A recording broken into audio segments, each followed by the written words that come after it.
I'm Edward R. Mushroom, and this is the KCP TV Evening News. The big story of the day, the public Facebook group, We Are Kit Carson Park. Hey, isn't that us? Just read the news, Mushroom. Anyway, the public Facebook group, We Are Kit Carson Park, celebrated its one-year anniversary on the 8th of February. Although Mr. Kit Carson, whom the park was named, could not be reached for comment, he nonetheless left word he was very pleased with the work of his park ambassadors this past year. He cites the fact that this group's official danger meter never even was escalated to yellow. Also in the news, the long-awaited El Nino finally hit Kit Carson Park with a vengeance. Not once, but twice, bringing with it torrential rains and violent winds. Amazingly, and to the credit of the city maintenance crews, the park was back to normal in no time. As such, all of our members and board members would like to thank the city for the outstanding job they continue to do keeping our park as pristine as possible. Great work, gentlemen. In another story in the news today, the We Are Kit Carson Park board met yesterday, and by a vote of 8-1, Edward R. Mushroom, hey, isn't that me? Just read the news, Mushroom. Well, Edward R. Mushroom was confirmed as the official newscaster for KCP TV. Personally, I think they've made a great choice. Although the lone dissenting vote could not be identified, rumors have it that Kit Carson himself indicated that Mr. Mushroom's interviews were like, and I quote, "Do I have to read this?" Just read the news, Mushroom. Kit Carson indicated that Mr. Mushroom's interviews were like, and I quote, "warmed over pablum." How can that be? I was an award-winning newscaster at Tox News. You don't get awards like this doing pablumized interviews. And speaking of interviews, I see Park Ambassador Jimmy Bean has corralled a park dweller down at the duck pond for an impromptu interview. So let's now go directly to the pond and see who we've got. Warmed over pablum. We'll see about that. Hi, I'm Edward R. Mushroom of the public Facebook group, We Are Kit Carson Park. And whom do I have the pleasure of addressing today? And where are you from, also? My name is Rod Charlton. I'm from Montana. Montana? You sure are a long way from home. What brings you to Kit Carson Park, anyway? Oh, we're visiting friends here in Escondido here that live down here year-round. I can't help but notice you're wearing a designer logo and hat for the We Are Kit Carson Park Facebook group. Is your friend somehow involved with this group? That's correct. Here, my friend is very active in that group, and we liked it, and we decided we'd first of all come down and visit the park, and also we'll wear the attire. Well, that's great, Rob. But maybe you can help me out. I've been asked to be much more controversial in my interviews with park dwellers like yourself. You know, to help increase our market share and beat out the competition. In fact, one of our own board members named Duckman likens my interviews to warmed over pablum.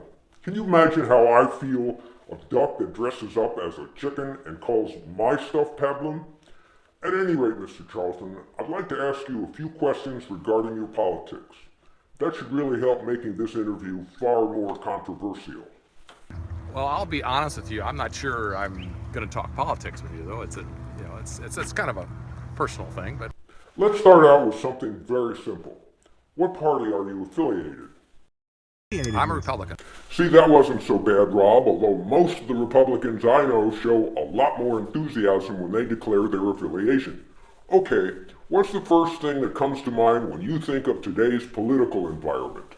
Oh, the divisiveness right now of politics. Politics is really getting pretty ugly right now. Ugly and divisiveness? Come on, Rob. I'd say it's way beyond that. Try World War III and taking no prisoners. At any rate, can you be more specific regarding what you mean by ugly? People from both sides can't talk to each other. They're stuck to their side, and they have their beliefs. I've got strong beliefs. I've got to admit that. Okay, that's fair enough. But how about a little more oomph on your answers? You want to get me fired? I'm on thin ice right now, Rob, and I really need this job. So how about a little bit more passion in your next answer? And here's the question. So how do you feel about Obamacare? This certainly should light a fire under you as a Republican. Oh, I think the concept was okay. I think the way it was passed created a totally ugly program. But I think even Democrats and Republicans are probably alike. Said there's things that need to be changed in that. And it's right now. I think it's hurting the economy tremendously. Hurting the economy? Is that all you've got? How about no one even read the bill before passing it? Not to mention that the Democrats were making up the rules as they went along to pass this monstrosity. And by the way, how's that for contempt for our Washington officials towards the American people, not reading or understanding a bill they passed? Can you imagine if a public company's executive committed its employees to terms and conditions of a new contract without reading it? Bah! Okay, Rob. Obamacare didn't get your blood boiling. Let's try Hillary Clinton. What's your opinion on her? Well, you know, I'm a Republican, so I guess I've got my opinion here as well too. But I think Hillary, I can't see how anybody could trust her. Are you kidding me? That's all you've got for someone who's a career criminal and pathological liar? An exact quote by a well-respected constitutional scholar, Judge Andrew Napolitano. Hey, what about Hillary's long track record of deceit, fraud, and corruption? Do you remember? Whitewater, missing billing records, Vince Foster death and missing files, Madison Guarantee swindle, Chinagate, bimbo eruption, Healthcaregate, Filegate, Travelgate, money for pardons, looting White House furniture gate, cattle futures gate, and now the more recent Benghazi debacle, email server gate, and finally, can I get a drum roll on this? The Clinton Foundation. Okay, Rob, let's try one of her latest scandals, her private and unsecured email server where Hillary totally disregards top secret stuff and even beyond top secret, where even people's lives are at risk if the wrong folks read it. I'll bet you this one will get your dander up. I think the server was the more I read about that, the more I study it, it just seems like she was trying to hide something. She was trying to hide, freedom of information requests. She was trying to hide some of her activities, and what better way to do it than by putting it on your own device that nobody else can get to. Excuse me, Rob. Hello? Oh, hi, Mr. Carson. Oh, come on, calm down. Okay, look, I've tried everything, but I don't have much to work with. It's not my fault. Oh yeah? Well, if you think Duckman can do a better job, then fire me right now and I'll walk off the set. Yeah, that's better. Okay. Thank you, Mr. Carson. I'll give it one more shot. Look, Rob, I have a parakeet and a turtle that depend on me. And unless you show our members some fire and brimstone, Kit says I'm history. So let's talk about the Clinton Foundation. That should really hit any real Republican in the gut. Any comments about this sleaze? Oh, that foundation, again, I'm only reading the things I've read, so I have no firsthand knowledge of it, but it seems to me that it was like their own private little slush fund. And also, they're talking about taxing everybody. I feel like I'm overtaxed, but they want to, they keep recommending all these programs where they want to tax us more. And but here you got a foundation where basically they take in money tax-free and spend it on themselves. Sounds like pretty lavishly, and even potentially have used it to buy favor, or basically people have bought favors from them using the foundation by giving huge donations.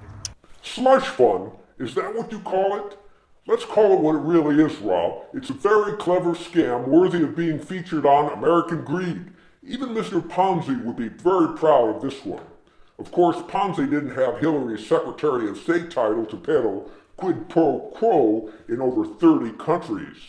These guys are the modern version of Bonnie and Clyde.